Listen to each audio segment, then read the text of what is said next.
So this is the unboxing of the iCarsoft EU Pro. You can buy this as a CR version that covers all the models that iCarsoft have, but this is the EU Pro version, which means that it has the European versions of the cars that iCarsoft support. And it actually has most of the European cars that I know about. It has Porsche, BMW, Mercedes, Citroen, Peugeot, and yeah, Volvo, Saab, etc. And yeah, I bought it online. To download the manual, I can just quickly give you a hint that it is the iCarsoft. If you go to the website, you might wonder how to download drivers or I mean updated firmware or the manuals. It is actually the iCarsoft version 2 you're looking for if you're going to get the manuals for the European version. Anyway, we're going to unbox this now and see what we find inside of this packet. So we have the travel case to transport the device here. Oops, got some cat hair on that already, too bad. And then really neatly stuck away in here with a good protection, you have the little computer. So this is the multi-system car diagnostic tool EU Pro version. So it has more than 20 European brands of cars that you can use this for. Here comes the cabling. This is the cable for updating the software. You can have multiple versions on this iCarsoft, which is really cool. You get the question when you want to upgrade it, if you want to keep the old version, and that's really good for certain aspects. If there is a function that might not be as good after the upgrade, you have that possibility to keep it. Anyway, here's the ODB2 cable. This is what you connect to the car. This side you connect it to this device. And I think that was all in this bag.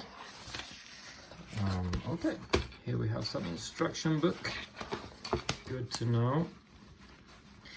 It's really complicated to do these things with one hand, but it works. Yeah, look, it seems to be almost the same thing I found online there. So that's the manual for how to operate it. One good thing to know is that on this side you have the USB port to connect the computer. You also have the SD card holder, and you get an SD card included in the price. This is good to know. So you don't need to buy an extra card. This is a 16 gigabyte card. I happen to know this, but we can just double check that. Yeah, so this is a SanDisk original 16 gigabyte card you get for the device. And that's interesting because you want to put, you can select how many cars you want to have on this and what versions you want to keep. So you can keep filling this up quite a lot. It won't take so much space. So that's what you have in this box. And let's see what we can do with it. Let's take it for a ride in the car. So now we're in the car. So this car was manufactured in the TPCA factory in Czechia. It's the Toyota, Peugeot, Citroen automobile factory, which is actually that Toyota and Citroen and Peugeot joined together to create this Toyota Aygo, the Peugeot 107 and the Citroen C1. And right now we're sitting in the Peugeot 107 version 1.0, which consumes a little gasoline with its 3-cylinder engine. So what we're going to do now is that we're going to test and plug this thing into the ODB2 connector to see if we can find the faulty or the problems with the car. I'm going to first show you what is the problem. I'm going to start up the car, just ignition here, to show you what actual problem we have. You see the airbag lamp goes off there, but then it starts to blink. This means that something is faulty in the airbag. I just want to show you that there is no problem with the engine or anything else. The brake is in, that's why the brake is lit on, and I don't wear any seatbelt. Otherwise, everything is good in the car. It's only the problem with the airbag there. So what we're going to do now is we're going to plug this in, and we're going to do this down here in Toyota 107. The ODB2 connector is underneath the driving wheel. Down here you will find it. There we're gonna go and see. So easy. piece of cake. And there it starts. So, for anyone who wonders, this EU Pro device is exactly the same as the CR Pro model. The only difference is that it only has the European cars, and that's actually the only difference. That can be good to know. So we're gonna figure out now and see if we can find that airbag lamp, and that is something you do. Oh, first of all, I'm gonna take away this beeping sound. You do that here. This is not the touch screen. You only can control here. You can't do anything here.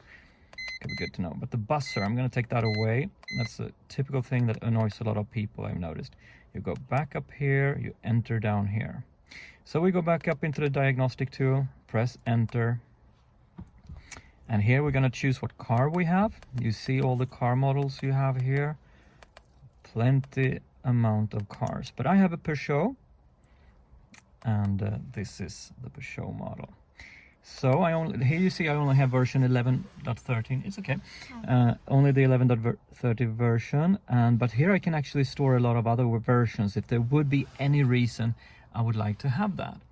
But that's not needed for us now. So we go to the only version we have, and we're going to see what kind of operations we can do diagnostics on this particular car and model. It is still not connected to the car. It just gets its battery from there. But here I choose the 107 model I sit in, and I want to do a manual selection of what I want to do.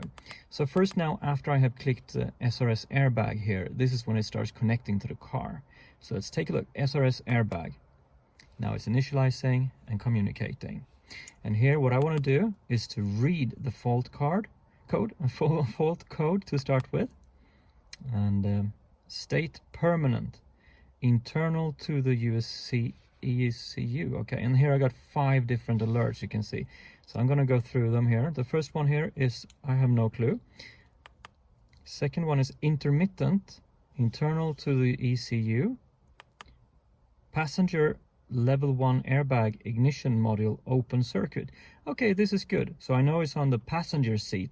There is some sort of level 1 airbag ignition module open circuit. So it's probably something. Also it says it's intermittent, so it happens from time to time. And this probably when you vacuum clean underneath the car seat, you happen to touch the cable and cause this problem.